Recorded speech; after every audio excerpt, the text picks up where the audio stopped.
prendre une. Les gens peuvent bien entendu nous rejoindre. Bonjour à tous et à toutes.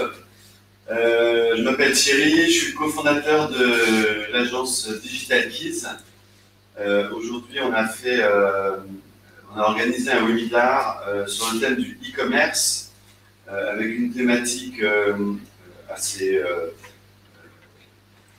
ambitieuse qui est développer son chiffre d'affaires de 2 millions d'euros à 10 millions d'euros en e-commerce, c'est possible.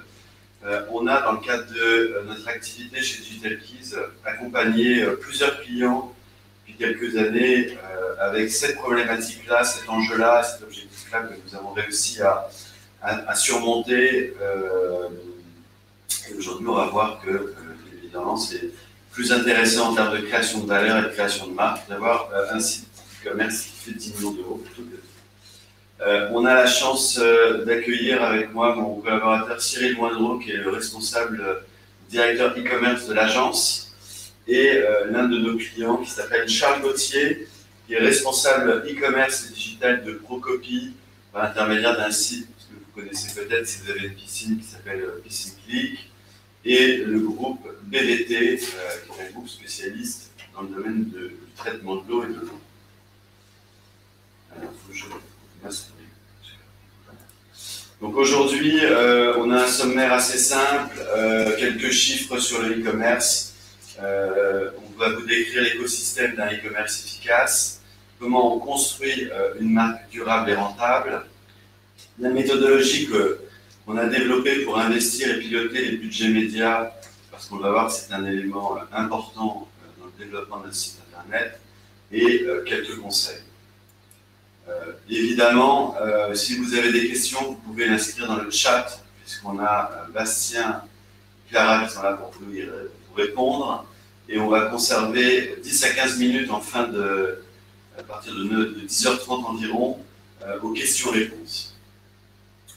Alors le e-commerce, en 2020 a dépassé le cap des 100 milliards d'euros. Donc on est vraiment dans une industrie extrêmement importante et dynamique. On a 78% des internautes qui sont des acheteurs sur Internet, donc ça progresse sensiblement. À noter que 23% des mobinautes sont devenus des acheteurs également, en très forte progression. Et l'on voit en petit, mais je vais vous l'exprimer, que globalement, tous les hommes et les femmes, quelle que soit leur tranche d'âge, sauf vraiment les enfants et les très seniors, ils sont tous aujourd'hui acheteurs sur Internet. On parle souvent de rentabilité, alors on va faire un petit quiz avec notre copain Jean-Pierre. Selon vous, quel est le pourcentage de rentabilité des sites internet de plus de 100 millions d'euros de chiffre d'affaires?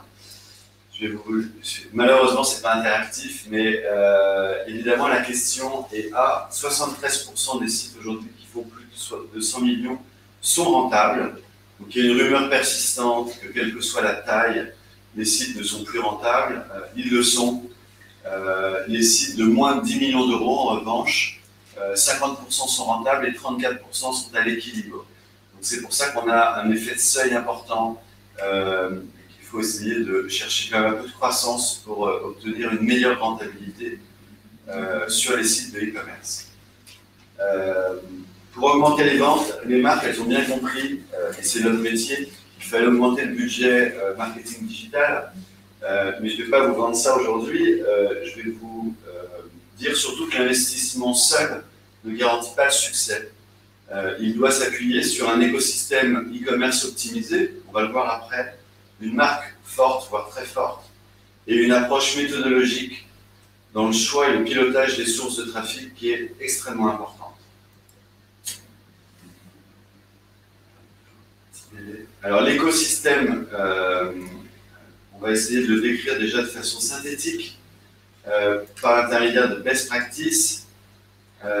Il faut s'appuyer sur la réflexion notamment des DNVB et des très gros e-commerçants type Amazon et consorts qui ont pris une colonne vertébrale finalement assez simple qui est le client, c'est-à-dire les gens qui achètent sur leur site internet. Ça paraît simple, mais on l'oublie très souvent et nous en tant que conseil on le voit. Souvent, on oublie que le client, c'est le plus important et pas les contraintes internes des groupes ou des startups. L'offre produit doit correspondre aux attentes des consommateurs.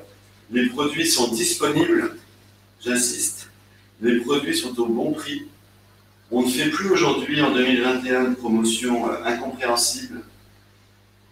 Les services et garanties et les promesses sont fortes. Les problèmes sont traités dans un temps record.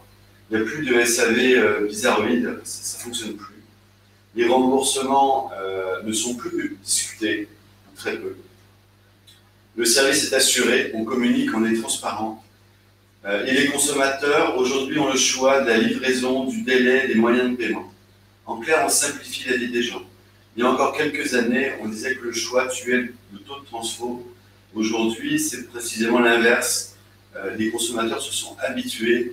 Et s'il y en a un qui veut un relais colis, un click and collect, un colissimo, une livraison en vélo électrique si on est dans une zone urbaine, potentiellement on doit le proposer si c'est adapté à son business.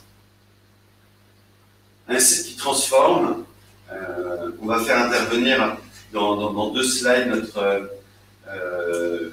client et ami Charles, qui va nous parler de cette problématique du taux de transfo. Lorsqu'on veut répondre à cet objectif de « je veux augmenter sensiblement mon chiffre d'affaires », le premier, c'est d'augmenter le taux de transfo de votre site de e-commerce. On peut se fixer, par exemple, ça dépend d'où on vient, bien entendu, un objectif d'augmentation de 20% de mon taux de transfo par an. C'est une belle ambition, et en même temps, c'est possible. On a le principe même d'un site, c'est qu'un site de e-commerce, il est au service de la transformation, au service de son business digital et uniquement. On a vu le service de livraison, les paiements, le parrainage, les avis, les recommandations et les services, ils sont en place. Ensuite, à droite, on a une démarche méthodologique pour améliorer son taux de transformation. Bien entendu, on a l'ergonomie, l'UX, aujourd'hui on parle d'UX, qui est d'offrir une expérience fluide et rapide de son site internet. On a le design. Le design, c'est pas que de la créa, c'est aussi une expérience qui est cohérente à votre marque et à votre positionnement de marque. On a tout ce qui est data. Il y a un enjeu très important aujourd'hui, et encore plus depuis avril avec la nouvelle réglementation des cookies. Mais on doit pouvoir exploiter au maximum les data, notamment pour la fidélisation, on va le voir ensuite. La personnalisation, lorsqu'on peut, on peut faire la personnalisation des parcours des internautes sur un site internet ou créer des landing pages qui nous permettent de répondre en tout cas à cette exigence de personnalisation. Et enfin, la confiance. Rassurer les internautes, service, garantie, retour, avis, client, on en a déjà parlé.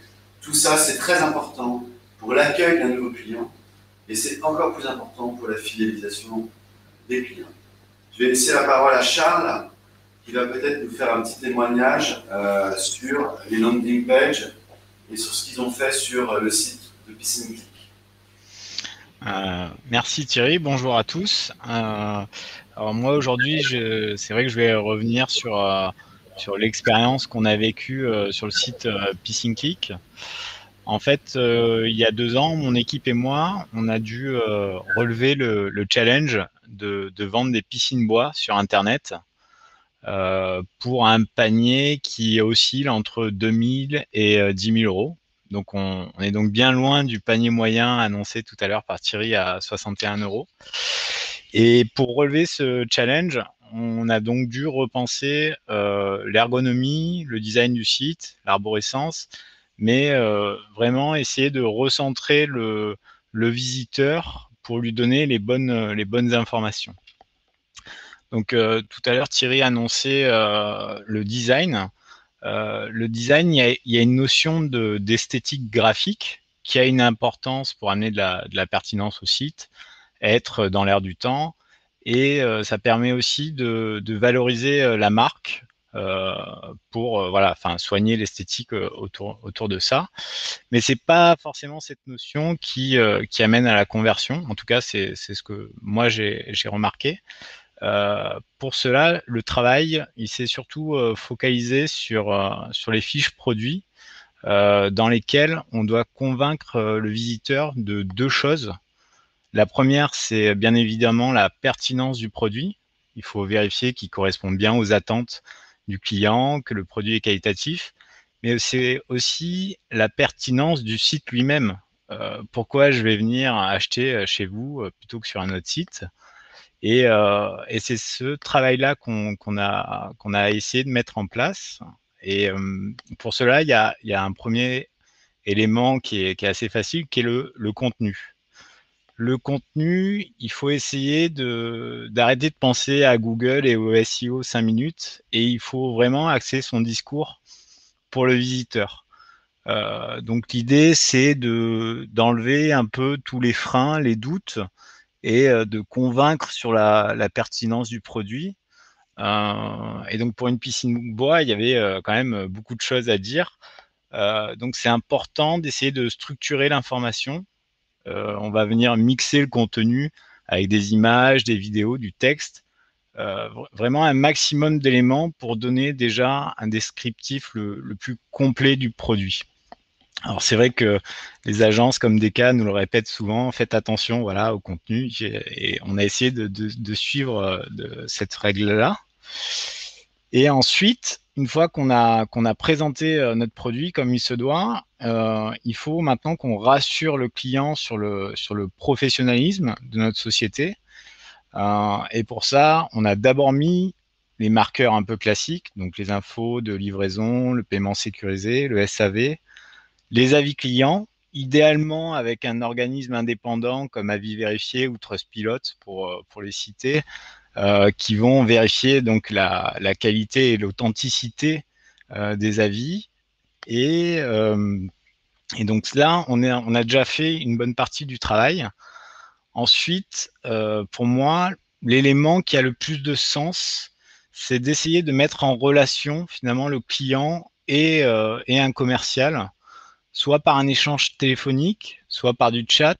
Mais l'idée, c'est d'amener de l'humain en fait dans le processus d'achat, montrer que on n'est pas juste un site et qu'il y a des hommes qui travaillent derrière.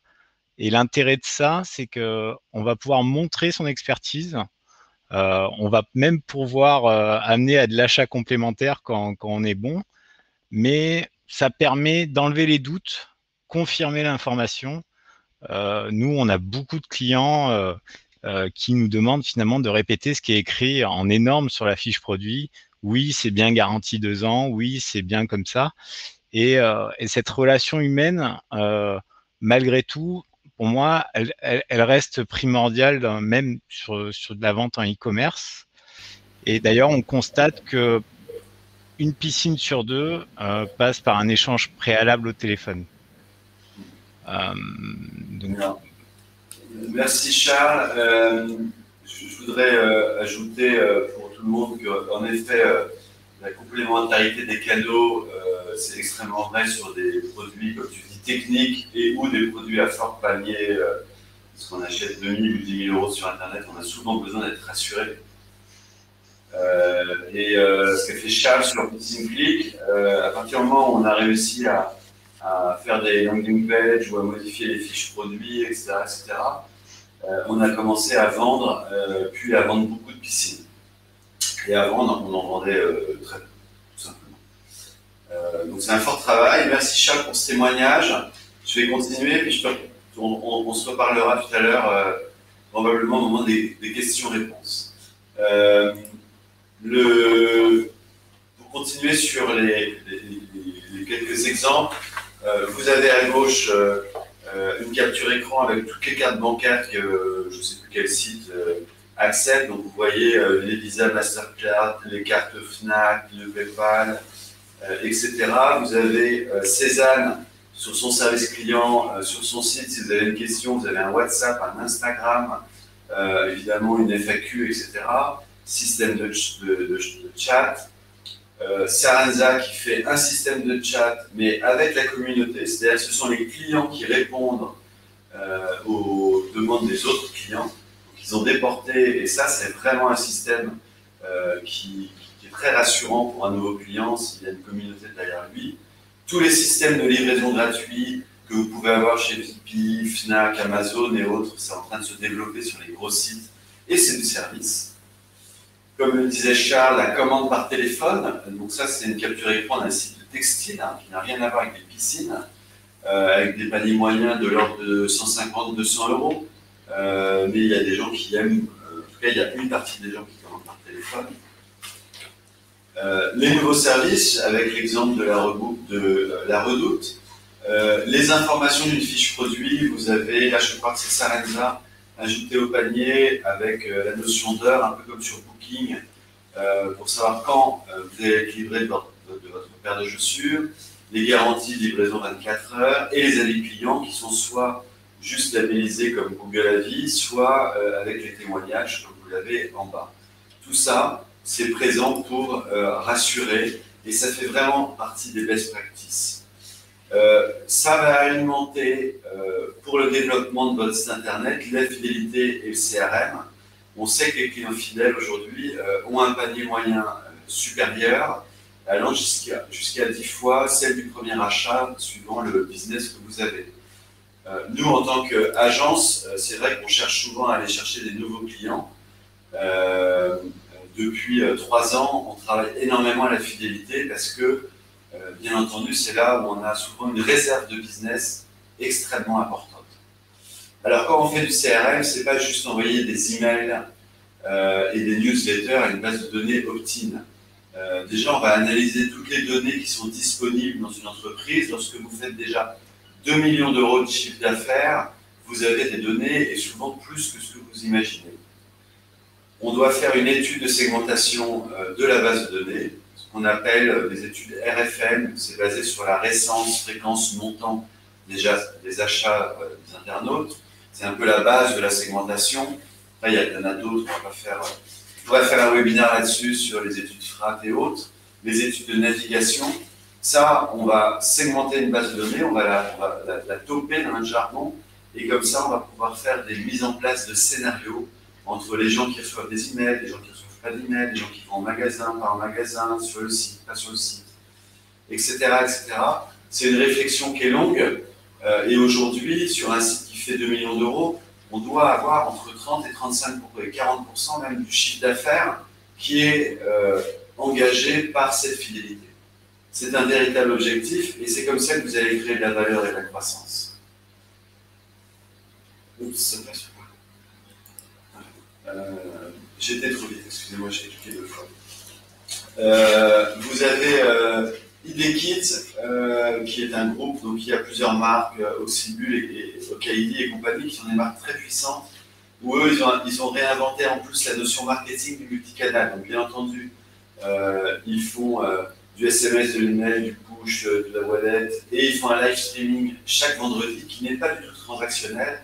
Ce sont des lectures de comptes ou des concerts pour enfants, c'est adapté bien entendu à leur marketing. Et ils ont réussi à engager une communauté grâce à cette communication qui va bien au-delà de la simple recherche de chiffre d'affaires. Mais grâce à ça, ils ont bien entendu développé fortement leur chiffre d'affaires. Vous avez Decathlon qui utilise en ce moment le back to sport avec les périodes de confinement, de reconfinement, etc. Très one-to-one comme communication, puisque c'est une communication généralisée, mais qui demande à chaque internaute de poster des vidéos, de voter et de donner quel type de football ou de sport je vais réaliser quand je vais retourner dans ma salle ou dans mon activité de loisir. Et ça, c'est des éléments extrêmement importants pour une segmentation de base de données. On va récupérer beaucoup de data et on va l'utiliser dans les futurs scénarios et on va augmenter les taux de transfert de façon extrêmement significative. C'est pas très dur à réaliser. Il y a beaucoup de conceptions en amont, mais en termes d'infra ou de SI, si vous avez un outil de CRM marché, j'allais dire même moyen, on arrive à faire des choses très intéressantes. Et vous avez le Graal, on le cite souvent en agence, c'est le Roi Merlin. Le Roi Merlin, ils font depuis 15 ans une chaîne YouTube spécialisée sur la tuto, la blog d'inspiration, des forums d'entraide, évidemment à Facebook, un Pinterest, c'était un des premiers avec 10 millions de visiteurs par mois, et un fil Twitter. Ça alimente le capital marque et ça alimente beaucoup les clients encartés chez le Roi Merlin. Beaucoup de gens ont la carte de fidélité ou des cartes de fidélité payantes qui permettent d'accéder à des services, des types d'ateliers, de tutos spécialisés ils font un travail vraiment remarquable sur toute cette partie. Une fois qu'on a vu tout, j'allais dire, ces dénominateurs communs d'une réussite d'un e-commerce, on va parler de la marque, parce que de la même façon, on l'oublie très souvent, qu'une marque désirable, c'est beaucoup plus rentable.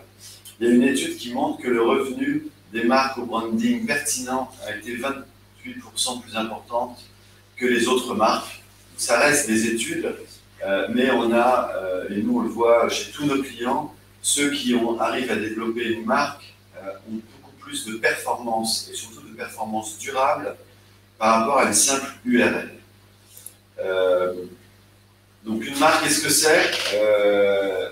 C'est une plateforme de marque d'abord, qui doit déterminer une mission, des valeurs, un positionnement, parfois une signature, et tout ça pour avoir une meilleure mémorisation, qui est important dans les recherches et dans la fidélisation.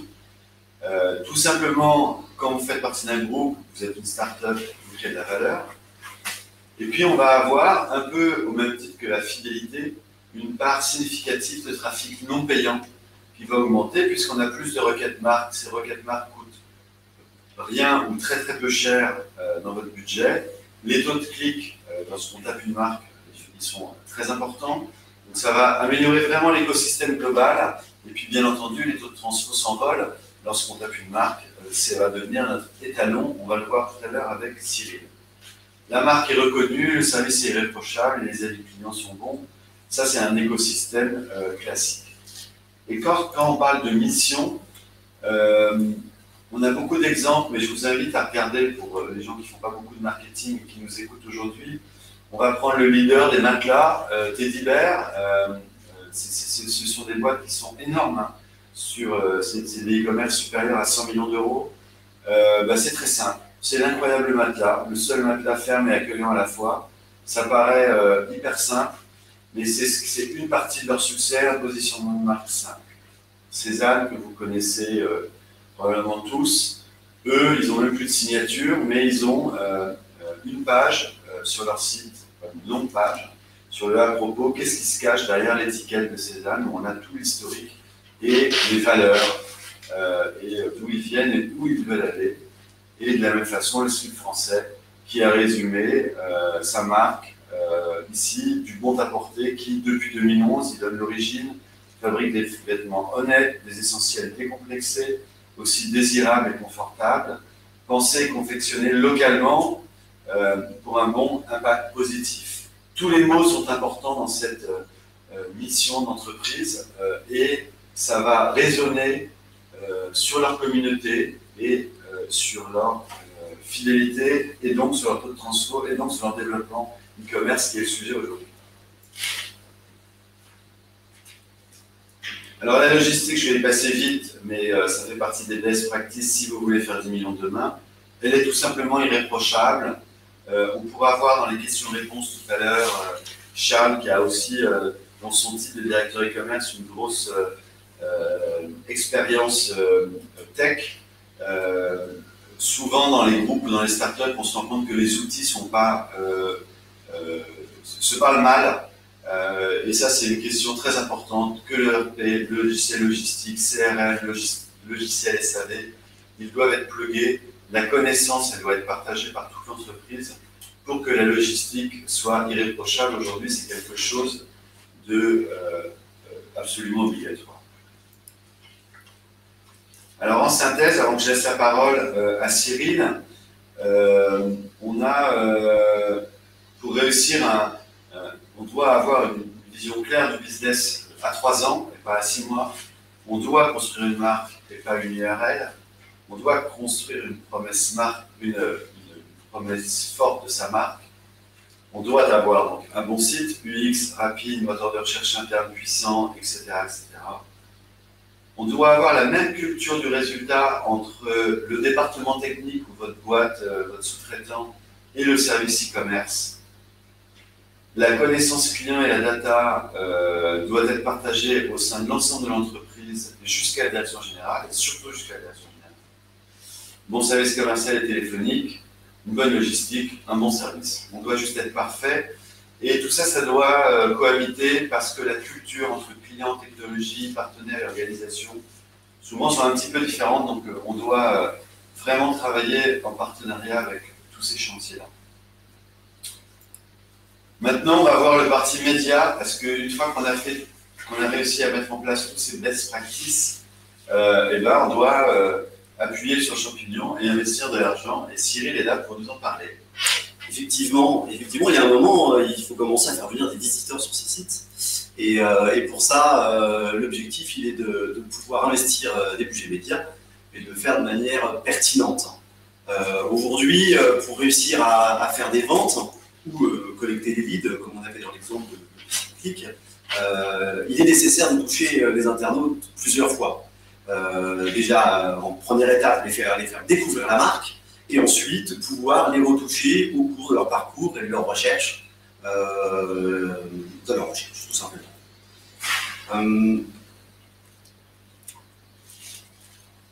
Aujourd'hui, le trafic, on le décompose en 3 grandes catégories.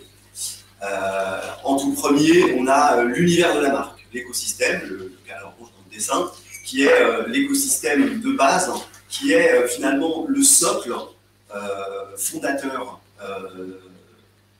quasiment le plus important, et ce qui va générer par la suite une grosse partie de la croissance permettant de franchir ce palier de verre. Cette marque, elle nous garantit au départ d'avoir des coûts d'acquisition relativement faibles. Mais avant tout, avant que la marque soit capable de générer par elle-même des ventes et du trafic, il faut commencer à la faire connaître. Globalement, chacun d'entre nous, sur un site internet, va devoir viser un moment une cible. Cette cible, elle a été définie en amont en fonction du produit qu'on a, des ambitions qu'on a pour notre business. Et cette cible... incident technique. Je vais reprendre ce qu'essayait d'exprimer Cyril. Donc, vous l'avez compris, on a la marque qui est l'écosystème le plus rentable, bien entendu. Mais pour faire découvrir cette marque, on doit travailler une audience cible qui a été définie dans la plateforme de marque. Et donc pour cela, on a des... Excusez-moi, ça me perturbe un peu. On a des leviers qui nous permettent de découvrir cette cible. Le display, par exemple la télé, le natif, le social, le YouTube. Donc là, on va pouvoir cibler des gens mais qui ne connaissent pas la marque. On va redescendre d'un cran avec par exemple des leviers comme le Google Ads, le générique, le retargeting, puisqu'ils sont peut-être déjà un petit peu venus, ils vous connaissent peut-être un peu. On va aller chercher une cible d'intentionnistes. C'est des gens qui ont quand même démontré un petit intérêt à votre marque. Et eux, on va commencer à avoir une petite rentabilité. Et enfin, on va avoir l'écosystème de la marque, où là, on va avoir un coût d'acquisition qui va être très faible et qu'il faut réussir à construire. Donc on a une marque finalement parce que tous nos clients et commerçants, ils sont tous héroïstes à fond. Donc si on leur dit juste qu'il faut travailler sur des cibles et ça ne va pas être rentable, ça ne va pas fonctionner. Donc on essaie de faire ce qu'on appelle de la brand performance, c'est associer de la performance avec de la notoriété. Et on a une méthodologie pour ça, pour essayer en tout cas de la faire comprendre et de l'activer pour chercher de la croissance. Donc pour chaque levier, un levier, hein, c'est une source de trafic qui permet de faire venir des gens sur un site internet. On définit un ROAS, donc c'est finalement le ROI attendu par levier en fonction du ciblage. Et vous allez le voir, on a des fortes différences. Donc on va vous expliquer de façon théorique comment comprendre les résultats et les actions. On a une pyramide. Donc vous voyez en haut, c'est les fameuses visibilités, c'est là où on va chercher la cible et on va avoir des leviers comme le RTB, la web influence et la vidéo. Lorsqu'on regarde un Google Analytics et qu'on regarde donc la rentabilité, notamment en last click, on sait que ces leviers ne génèrent pas ou très peu de ventes, d'accord? Mais elles vont générer quand même beaucoup de visibilité et probablement beaucoup de trafic. En dessous, on a le trafic, avec de l'email en acquisition, du native ads, du SEA en générique, ou du SEO en générique, du social ads. Et là, on va commencer à avoir un petit ROAS. ROAS, par exemple, c'est je vais investir 100 euros, ROAS de 1,5, ça veut dire que je vais faire 150 euros de chiffre d'affaires. Très souvent, on n'est absolument pas rentable, hein, on est bien d'accord. Mais on vous l'explique parce que souvent, les e-commerçants qui sont en croissance, ils nous disent bah ouais, mais on ne peut pas dépenser, on ne peut pas perdre de l'argent par levier, donc on les coupe. Et donc, résultat, on plafonne à 2 millions et l'année d'après, on va faire 2,2 millions. Si on veut vraiment passer ce cap de 2 millions à 10 millions, c'est un passage obligé. Et on a récupéré cette rentabilité à un moment donné sur la transformation, en emailing, en fidélité, en relance panier, en CRM, retargeting et tout l'écosystème de la marque. On va se retrouver avec des ROS qui s'envolent puisqu'on va récupérer l'effort de la visibilité et du trafic. Et ce qui va nous intéresser, c'est la moyenne pour avoir, ça c'est un cas réel, on a un ROS attendu de 11, je crois, ou de 12, et ben on va le piloter au fur et à mesure comme ça, avec des moments de risque, bien entendu, mais on sait qu'on ne va pas travailler juste pour dépenser de l'argent. Et ensuite, seulement ensuite, on va optimiser tous les autres leviers, visibilité, trafic. On a potentiellement une autre grille de lecture, hein, c'est un cas réel, où vous avez tous les leviers. Tout ce qui est en rouge, évidemment, ne correspond pas à l'objectif de notre client, puisqu'il ne génère pas ou peu de ventes. Donc on a des ROS ou des coûts par acquisition qui sont trop élevés. Et on va avoir le SEO, le direct, la marque, la newsletter qui va nous faire un effet de rattrapage. Ce qui est très important dans ces tableaux-là, c'est quand on va chercher de la croissance, finalement, on est obligé d'avoir des leviers non rentables.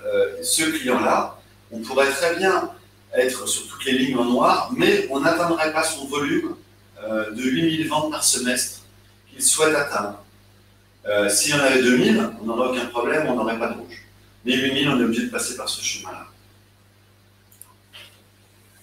Enfin, sur les taux de transfo, quand vous lisez vos Google Analytics, on a les catégories d'audience.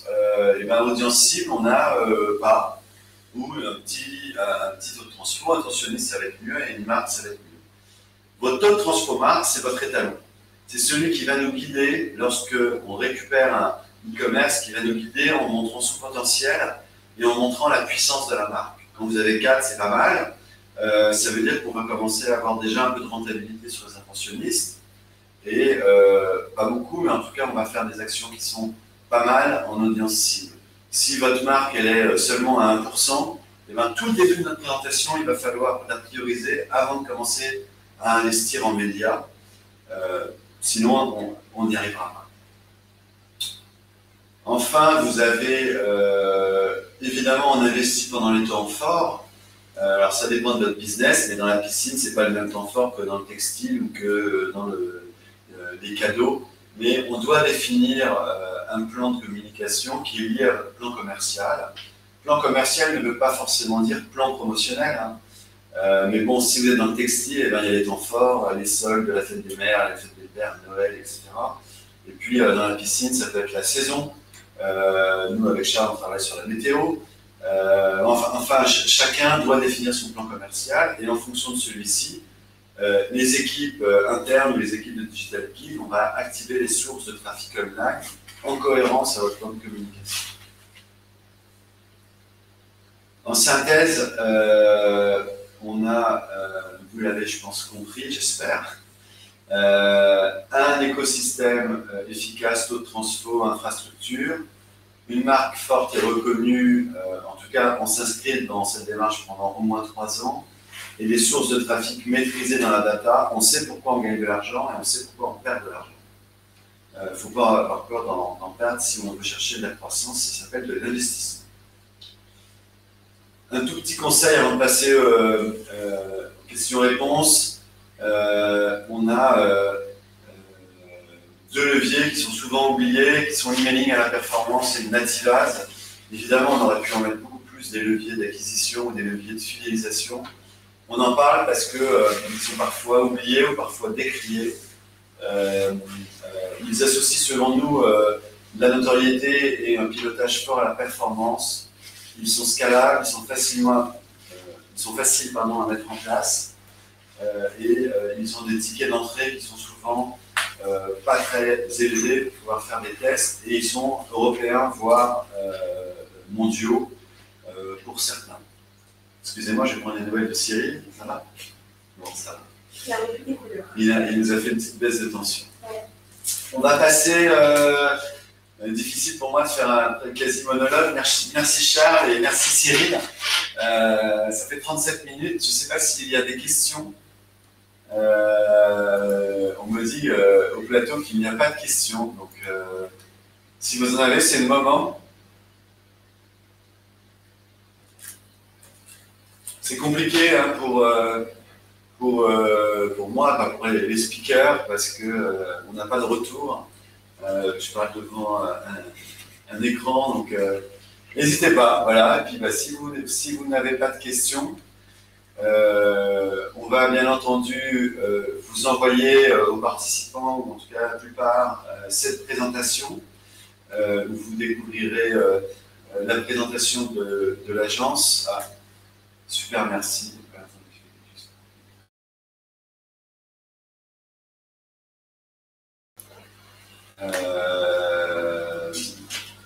Donc si vous avez des questions, vous n'hésitez pas, on va mettre dans le chat les coordonnées de Bastien Leroy qui s'occupe chez nous de tous les nouveaux clients lorsqu'ils ont des demandes, que ce soit sur un levier. Digital Keys, donc on a à peu près une petite dizaine de clients qu'on a réussi à upgrader de 300 000 à 5 millions, 10 millions. Donc on essaie d'en faire une forme de spécialité quand les groupes ont cette ambition. En tout cas, je ne sais pas si Charles est encore en ligne. Je ne sais pas si tu veux ajouter quelque chose. Si tu veux faire la conclusion. J'ai vu que tu as une question sur le B2B. Comment le transposer au B2B? Alors moi, je peux apporter une réponse en partie parce qu'avec mon service, on dirige aussi des sites B2B. Et si j'avais un conseil à donner qui est très bête, c'est qu'un B2B, c'est avant tout un particulier aussi, un client B2B. Donc l'approche doit être à peu près la même, à la différence qu'un client B2B que vous avez chez vous, il peut être rapidement plus captif qu'un client B2C qui va aller partir à la concurrence plus facilement. Mais sinon, la démarche doit être à peu près la même. Ouais. Moi, je rebondis sur Charles. Nous, on fait à peu près 25% de notre business en B2B. On a exactement la même démarche. Évidemment, les clics et les cibles, etc., sont beaucoup plus restreintes. Les coûts du lead ou les coûts d'acquisition sont plus élevés, mais en général, en B2B, on a plus de valeur. Et pour compléter ce que dit Charles, ce qu'il fait lui sur la piscine avec du couplage téléphone, chat, parce que c'est des paniers élevés, des produits techniques, c'est d'autant plus vrai en B2B, où je connais assez peu, à part les Mailchimp ou les grosses boîtes américaines qui ont des systèmes très simples. La plupart des B2B sont associés à un téléphone, en tout cas à un multilevier, pour rassurer, sinon on augmente sensiblement les taux de transfo par le multicanal. Ouais. Pour l'instant, je suis dans la phase de passer de 100 KE à 1 million avec une moyenne moindre. Alors oui, mais si vous faites déjà 100K, c'est pas mal. On va avoir la même démarche que cette présentation. On va prioriser un petit peu différemment parce qu'on ne pourra pas faire toute la pyramide, mais on aura quand même besoin d'un peu de moyens. Donc n'hésitez pas à prendre contact avec Bastien.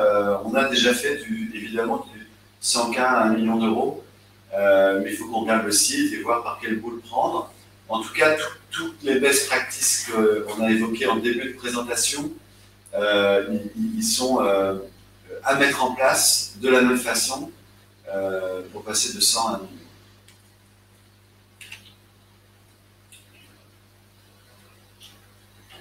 Il y a encore une question ou pas? Bon, bah, tout le monde a l'air ravi. Merci. On a encore la dernière chance, last chance. Avec mon accent anglais magnifique. Écoutez, je vous remercie de votre écoute.